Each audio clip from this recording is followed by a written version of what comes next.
Times are tough right now. Now more than ever, we're all looking for ways to save money. I'm here to share ways that we save money as a family of 6 living on one income. My entryway is a mess, so I'm going to go ahead and clean it while I share these ideas. So whether you're here for the money saving tips, the cleaning motivation, or both, thank you so much for being here, and let's get into it.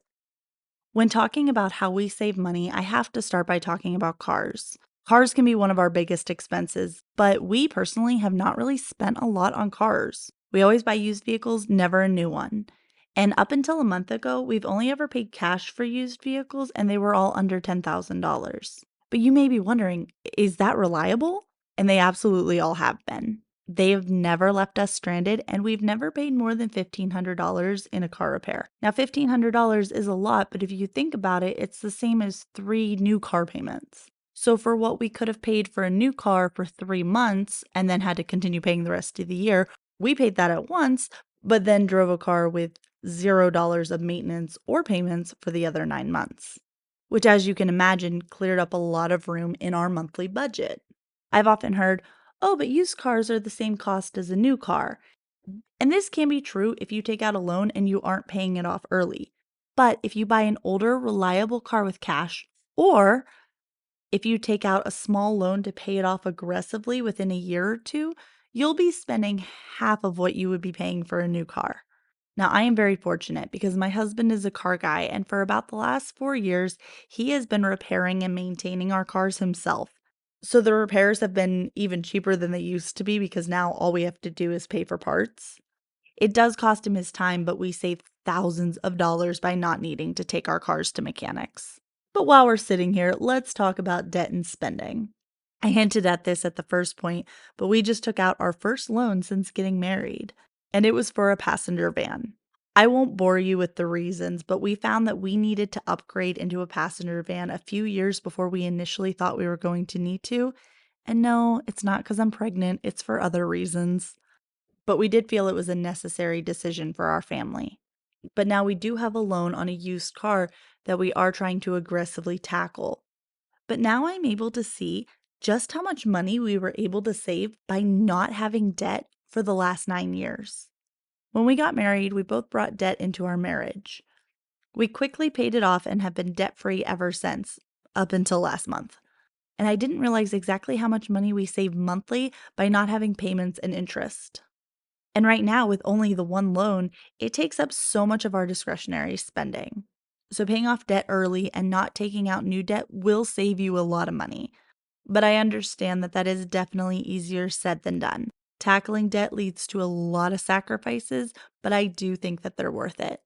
And we've found that cutting down on our daily expenses definitely does help pay off the debt.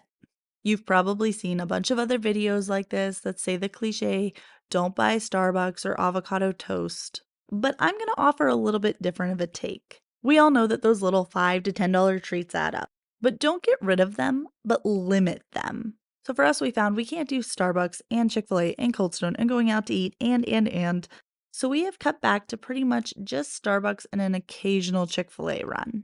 We've also gotten a little creative with our Starbucks, and we now order the kids free pup cups instead of cake pops. That alone saves us $12 a visit. But consider buying gift cards from a grocery store that has gas discounts. So if you like Starbucks or a certain chain restaurant or spending money at Target or Amazon, buy gift cards ahead of time at a grocery store with gas discounts. This is a great way to stay on budget but still save a little bit on gas. We also don't regularly upgrade our phones anymore. We really just don't have a desire to upgrade them, so we're using these ones until they don't work. But when we are ready for an upgrade, we're going to get the next oldest model. And here's what I mean by that. When we're ready to upgrade, if they're on iPhone 100, we will be purchasing a new iPhone 99. By doing it that way, you still get a good quality phone, but you save a couple $100s. Before I share the next tip, I do want to introduce myself. My name is Dee. I share ideas, tips, and encouragement for stay-at-home moms while I clean and organize my house. So let's talk about things that matter while we work alongside each other to do the normal, everyday, mundane homemaking tasks. If that sounds like something you're interested in, hit subscribe and hang out with some lady on YouTube. All right, let's talk about saving money on our kids. I have 4 kids, and let me tell you, I rarely buy new baby stuff. I have bought so much secondhand for a fraction of the cost of buying new. and I have been given or found free items left and right. I utilize buy nothing groups. When I found out I was having twins, anything I already had that I needed a second one of, I would go and find on a buy nothing group. And other than car seats, I buy as much baby stuff used as I can. And what's really great is I got a lot of free things for my first child and I was able to pass them down to my other kids. Hand-me-downs are such a money saver. I highly, highly, highly recommend getting gender neutral colors in as much as you can, because then you can pass it down no matter if you have all the same or a mix of boys and girls. And when I do need to buy new clothes for the kids, I often like to go to Target because their Cat and Jack brand has a year guarantee. So if it rips or tears while my oldest is still in them, I can return it and get new ones to pass down to my next child. I also limit my kids' wardrobes. This isn't a hard and fast rule, but I do try to keep each child to about 10 days worth of clothes and 2 church outfits. This seems to be our sweet spot and it stops me from overspending on clothes that they'll never wear. Occasionally, I have also bought clothes that are a size too big so that we get a little bit longer wear out of them. If you're a mom, you know your kids are going to inevitably have a growth spurt as soon as you buy them new clothes, so I do this and it's never been a problem. But what about toys? I don't buy my kids toys outside of birthdays and Christmas. And on Christmas, we buy each child one gift that we know they will love, and we get group gifts for the rest of the presents. Group gifts are things like books, movies, and games that they can all share. And if they want something in the off season, they use their allowance to buy it. I am very pro allowing my kids to earn their own money around the house. I could do a whole video on that, but sticking to the topic of this video, I will say one of the perks of giving your kids an allowance is that it actually saves you as a parent money. Because instead of buying just any $20 item that my son may want, he has to earn that money and buy it himself. I also limit extracurricular activities. I fully expect this one to change as my kids get older, but I cannot justify the cost of signing my 6-year-old, 3-year-old, and 2 1-year-olds up for everything you can. We pay for one activity for our 6-year-old, and that's it. I know that some people love signing their littles up for a bunch of different things, but that's just not our jam. Between the cost of it and guarding our family time, it's just not in the cards for us right now. While we're still talking about kids, let's talk about education because that can cost a lot too. We actually save money by homeschooling.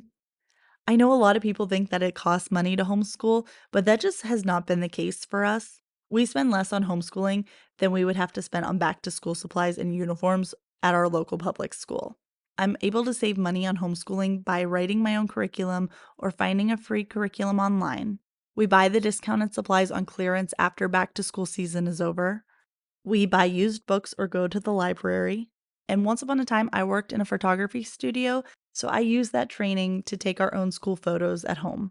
I'm going to quickly talk about ways we save on personal care, and then I'm going to jump into the biggest category on all of our minds.